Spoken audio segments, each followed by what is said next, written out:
up, y'all? It's your girl and I'm back for another video.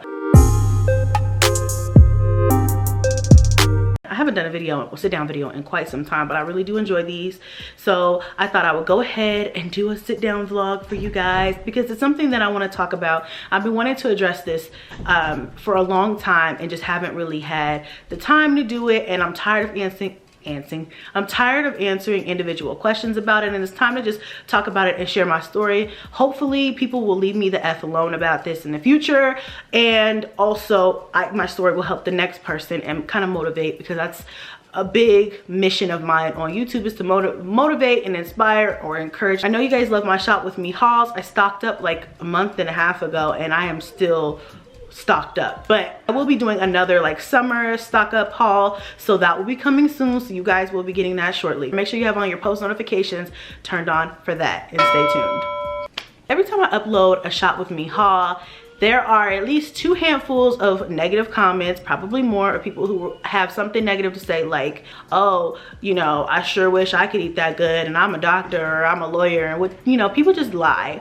They just lie to kick it, you know what I'm saying? Just to lie, just to make themselves sound good, like I'm a whole doctor, I have a whole PhD, and I can't eat that good, or, you know, just ridiculous stuff. There's a large number of people in the YouTube community who feel like I can't possibly be surviving without food stamps, Section 8, TANF or welfare, WIC or child care assistance, or whatever financial assistance you can get or government assistance you can get. There's a lot of people out here who just put that stamp on me without me even having a chance to be like, wait, hold on, let me tell my side.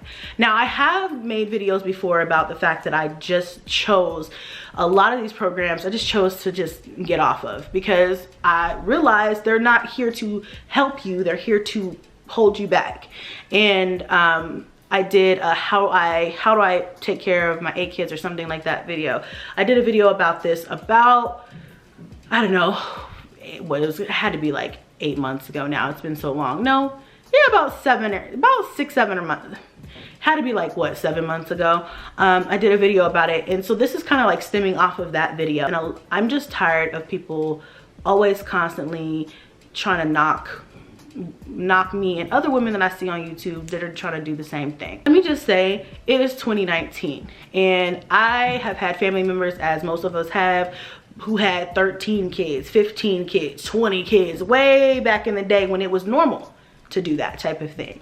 And there's a lot of those families who did not have government assistance to help them. They had to work very hard to support their families and raise their kids, and they did just that. So I feel like that in today's society, a lot of people are making large families out to be welfare trap ridden families or food stamp trap ridden families, because there's a large number of kids in the household. Now, I understand there are welfare queens, there are food stamp queens, there are this, there are that. There are people who don't choose to do anything with their life, to choose to do anything positive with their life, choose to not work, choose to just live off the system and gain all they can off the system.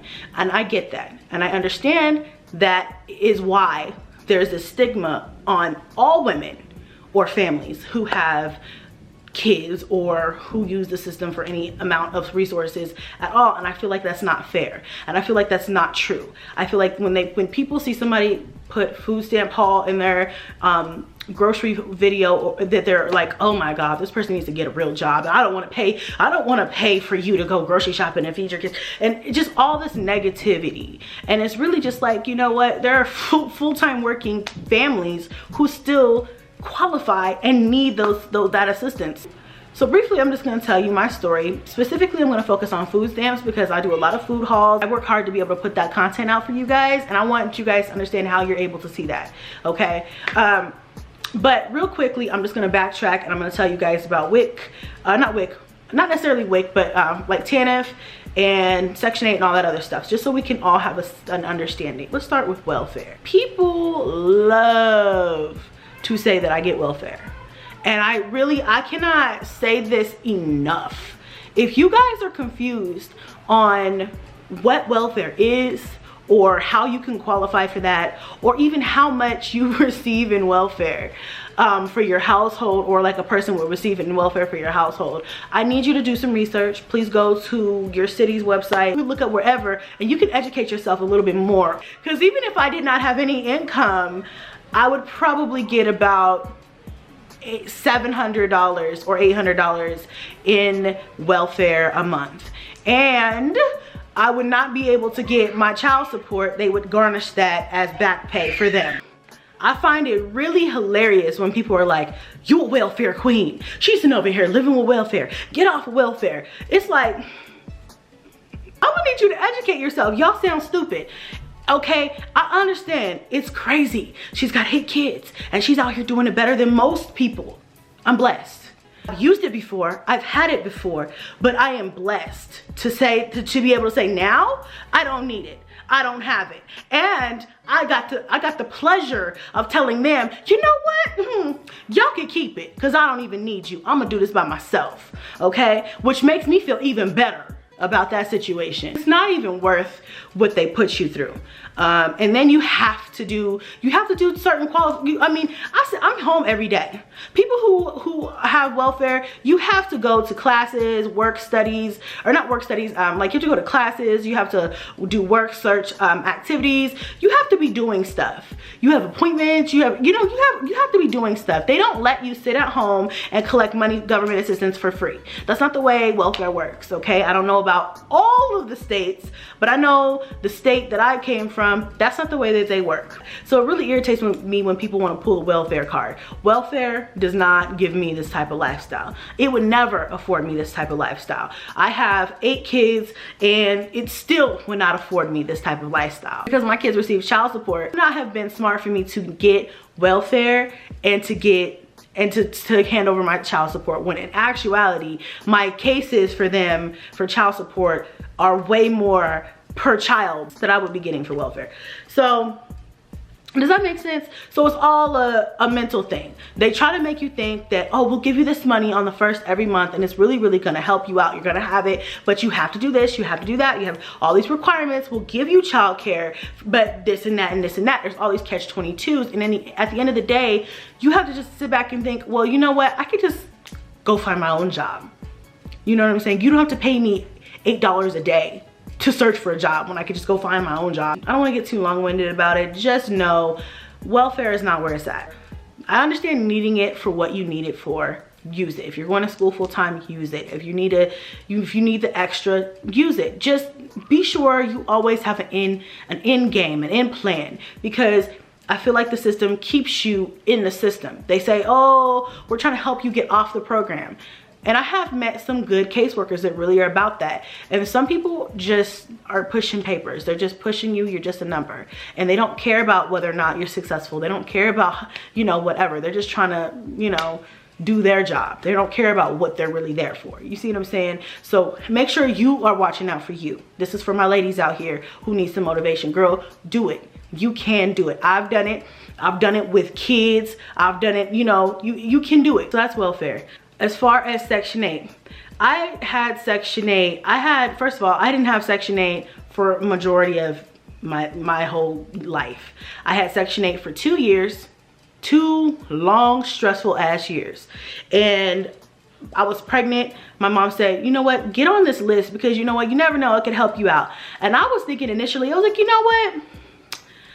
Fuck it, at first I was like, I don't need it, because I've been paying high rent is what we call it, what I call it, high rent. But paying rent since I was 16 years old. I know how to pay my bills. You know what I'm saying? I know how to pay rent. I know how to get a place. I know how to find a place. I know how to get a nice house. I've always lived nice without Section 8. I don't need it, And at the time, I wasn't educated on it. I thought what everybody else thought. I thought that you could get Section 8 and they'll pay your rent. It doesn't really matter your income, because you could have, a whole bunch of income and still live nice on Section 8. And then it'll be easy to find a place. That's not true. That's not true. I didn't learn that until after I got it. So anyway, I was pregnant. My mom's like, come on, let's go put you on this list just in case for whenever it comes through. About, 2 months later, I got called for it. And I was like, dang, that was quick. I didn't expect, because usually you think you're on the list forever. So I was like, all right, I could use it. Let's do it. I had just moved into a brand new house But I was like, you know what, that's fine. My landlord there was like, I'll take it, I'll accept it. I was like, cool, this works. Because now I don't have to pay you rent. I just get to pocket that money. So, you know, I do my orientation, I go through the process and the steps, and then I find out there's all these fucking catch-22s to this. It's not like you think it is. It's not like just go get a mansion and you get to, because you have 10 kids, you know, you get to go get a mansion and you get to go do, you know what I mean? You don't, that's not the way it works. If you make more than a certain amount, they boot you off of Section 8. It's just like any other program. So I feel like people think that you can be a whole nurse making $8,000, $9,000 a month or whatever and still be getting Section 8. That is not the way that it works. If you make over a certain dollar amount, just like food stamps, just like TANF, they kick you off the program because you don't need them no more. So it's not like you get to just go get your PhD and become a doctor and you still get to have Section 8 all your, you know what I mean? No. Yeah, your income limits do go up depending on your household size, but not that much. Every time I show my house, it's because I'm proud of this, because I work for all the stuff that I have in my everything. You know, all my houses I work hard for, and nothing I've ever had has been free. I think it's really important to understand that it's nothing in life comes free, not even Section 8, not welfare, not nothing. Everything comes with a price that you have to pay. And it's just, what are you willing to pay that? And for how long? I had the hardest 2 years on Section 8 that I've ever had in my entire life. After the first year on Section 8, I was fed up. And I said, you know what? I don't want to do this anymore because I am more stressed out, more frustrated, and everything that I've ever been. I'd rather just pay for rent, you know what I'm saying, like I used to. And then I kind of felt like, well, you know, I need it. I might need it, you know, it'll really help me out. I'm sure I'll be able to find a nice house like this and somebody will just, you know. No, you hit all kinds of barriers when you have things like Section 8. The general public does not understand that when you have Section 8, you don't get to go get a nice mansion. You don't go get a nice ass house. And if you do, it's rare. Okay, at least in my experience. I know everybody's experience is different and every state is different. Colorado was even more difficult because the housing market was so high, right? The prices for rentals were so blown out of the water, and the government had not raised the voucher to match the actual cost of a rental for a house. So say you got approved for a 3-bedroom house, they would give you like a $1,700 voucher, even though the houses for 3 bedrooms are going for $2,500 in Colorado. You see what I'm saying? So then you're stuck trying to find something that's within your voucher range, because they don't go up, they don't change. The voucher is the voucher. What you qualify for is what you qualify for. And then if you do find something, God willing, in your price range, then you have to call and be like, will you take Section 8? Do you want, you know? And 8 times out of 10, they're like, no, I don't want to take Section 8, because they don't have to. Section 8 is a lot of process. It's a lot of walkthroughs and signing papers and authorizations, and they have to give out their personal information. I understand. But anyway, so that's what I went through. I had to go through the process of finding a house that was in my voucher amount, which was hard. And actually the house that I found wasn't in my voucher amount. I just happened to call him, like, literally they give you 30 days, and if you apply for an extension, you get another 30 days to find a place. I had to file for an extension because I had every day, every week, looking for houses, getting my hopes up, crying, just stressed out trying to find a place. Nobody wanted to give me a place, and it's not. And I understand it's not just about the kids. Because when I called a place, I didn't just be like, hey, my name's Chrissy and I have 8 kids. Can I live there with Section 8? Because I feel like that would scare them off. So I would just call and be like, hey, you know, I just was wondering, do you guys take housing subsidy? You know, things like that. I would try to sugarcoat it and, you know, make it sound nice, because I know how to talk to people. I'm very professional. Girl, it was so hard.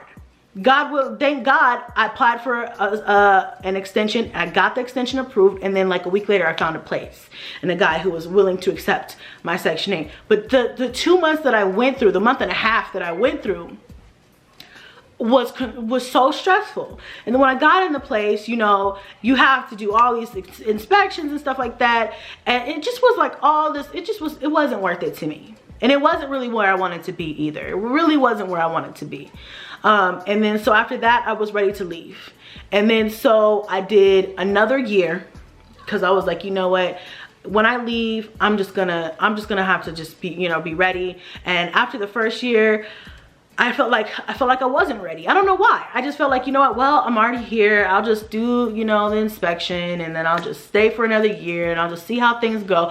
I could have left. I could have got my ass up off of it. I didn't. I was complacent. I was just like, you know what, fine, I'll just stay. Even though I wasn't happy, you know, even though I wasn't living where I was supposed to be living, you know, my kids were stacked up in the rooms, and I didn't like it. After the year, I decided I was gonna move. I was like, you know what, I'm gonna move. I'm gonna see, because I had a baby in the process. And I was like, I can get a bigger voucher, which means I should be able to find a bigger, nicer house. Let me see if I can do that. I found this beautiful house. Oh my God, it was gorgeous. Way nice in a far out city. I was so gorgeous. I was so like happy and proud. I was like, man, maybe the Section 8 really will work out. You know what I'm saying? Maybe it'll work out in my benefit. And I got my hopes up and everything. And he was like, yeah, I think I'll take the Section 8 and all that. And I was like, oh my gosh, thank goodness. And then he was like, but you would have to pay the difference, because he wanted like $1,000 more than my voucher. And I was like, that's illegal, by the way. Don't do that. Then you have to wait to move in when they can do an inspection. The guy was like, no, I don't want to wait. You have to either move in now, or... It didn't work out because of timing, and I cried so hard, because that was like my perfect ideal house. That was the house, that was the house that everybody dreams to be able to get when you're on Section 8. That beautiful, big, nice house in this upscale, nice, you know, neighborhood. And timing was not on my side because of the process that you have to go through with Section 8. And he knew he didn't have to go through that process. At the end of the day, you know what I'm saying? It would be less stressful for him to just get the money from somebody who could just afford to pay it right out of pocket. And at that time, I put myself in a position to not be able to pay that without Section 8. You see where I'm saying? Do you see where I'm going? Because I was relying on that at that point. You know what I'm saying? Even though I didn't want to be on it, even though I was like, I know I could do this without this. I relied on it, so I planned for it, and it got me effed in the long run. After that, I was in a position where I had to move. I had already told my landlord I was moving, and he was showing the place to other people and stuff like that, so I had to go. It was already like done. I had already transferred my voucher to another city. I was like, I gotta move. So I found another place, and I found something that I did not want, just so we would not be homeless, and found us a place. And I said, this is the last year I'm on it, period.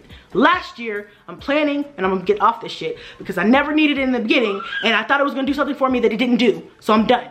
So there's my pep talk for y'all. You don't need it. You could do it. You could do better without it. You could do better without it. I would have never been able to get this. I would have never been able to get this on Section 8. Not in my city, okay? Not with the voucher amounts that they're giving out there. And and honestly, it's less stress to not have to worry about, oh, walk through, oh, you know what I mean? It's less stress.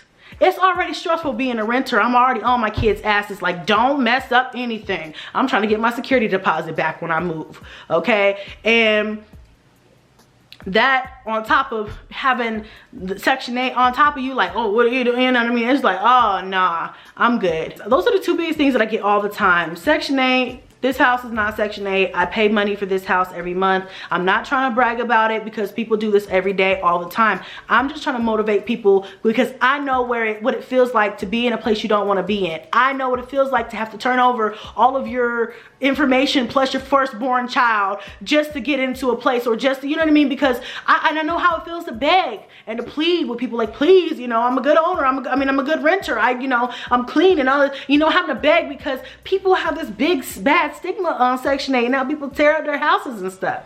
You know what I'm saying? Yes, I understand. I get it. Okay. So I'm here to tell you, sis, you can do better without it. And one day you're going to do this. So just plan now. Plan now. The time is now. Not next month, not next year. Don't be like me.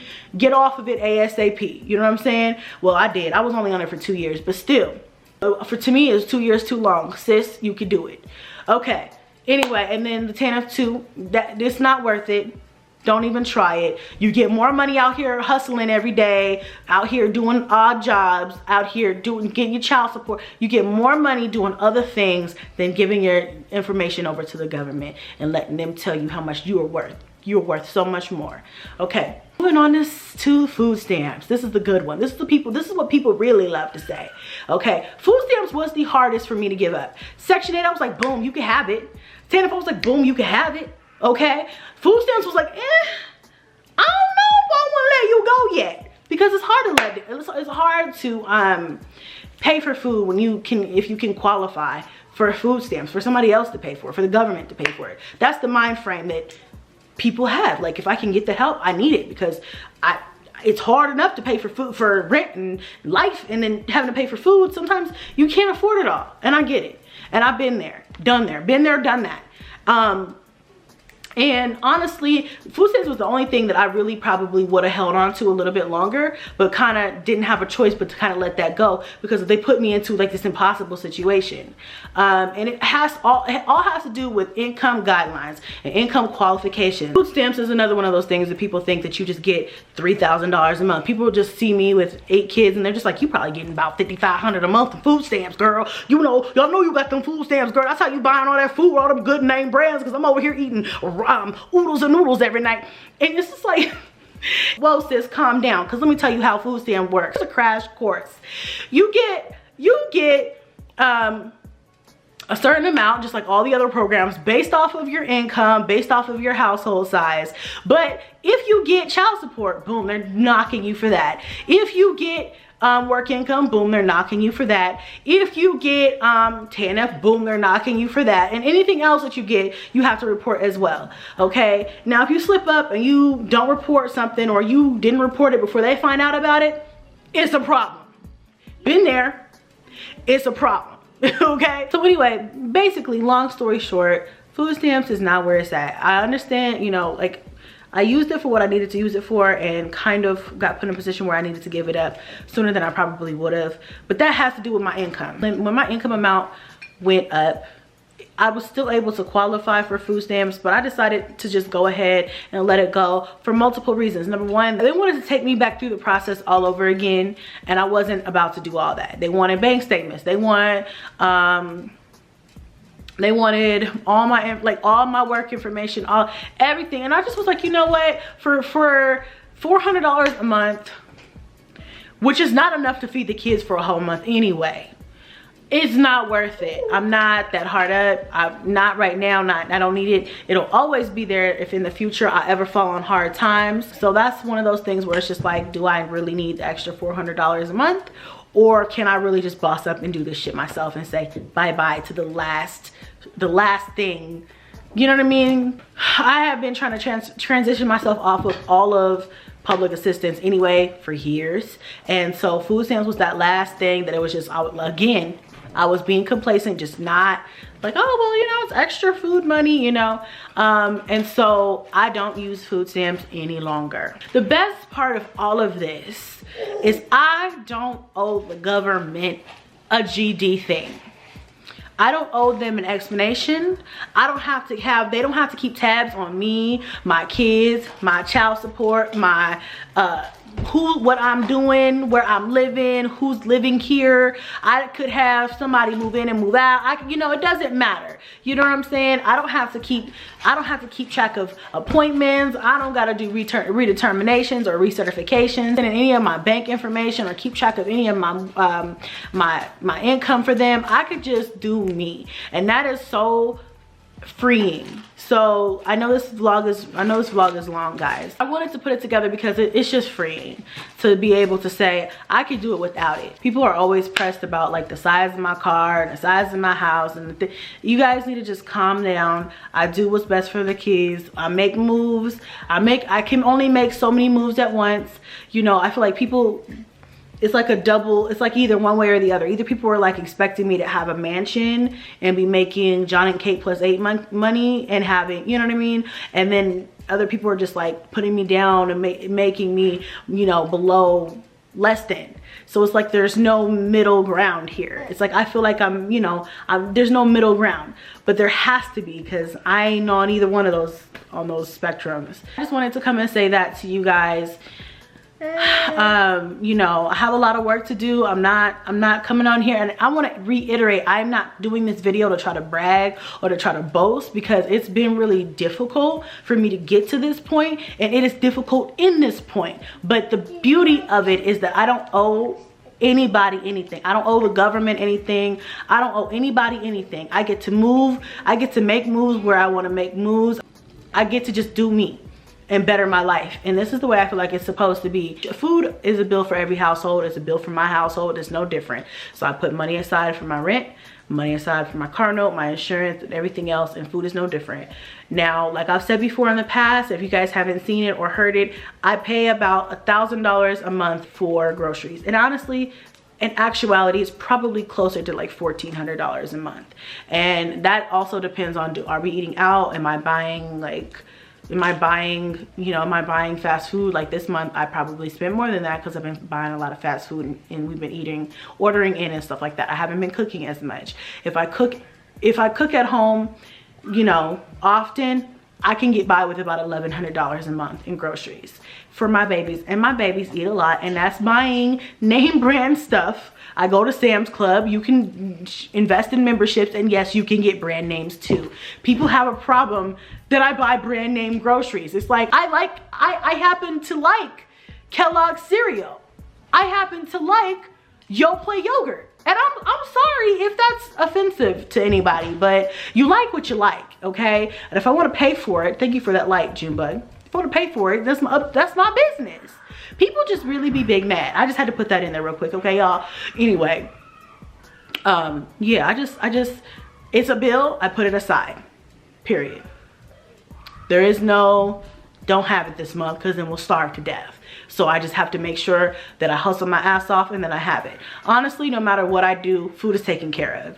So I put myself in a position to where no matter what, I don't have to worry about food. And that's how you can do it too. I mean, it's like this. If you're getting $200 in food stamps, but you have to pay $800 a month for food, then girl, you don't need them food stamps. Basically, is what I'm trying to say. I'm done. He wants to be done with this vlog so bad, girl. I'm done. I'm done. You need some help? Okay, here I come. You are the real MVP. If you made it to the end of this vlog, be sure that if you haven't subscribed already, girl, what you waiting on? Subscribe, hit them thumbs up buttons, make sure you have on your post notifications, because you never know when I'm gonna drop some fire, okay? All right? And I will see you guys next vlog. Bye. Bye. I don't need no food stamps. I don't need no tennis.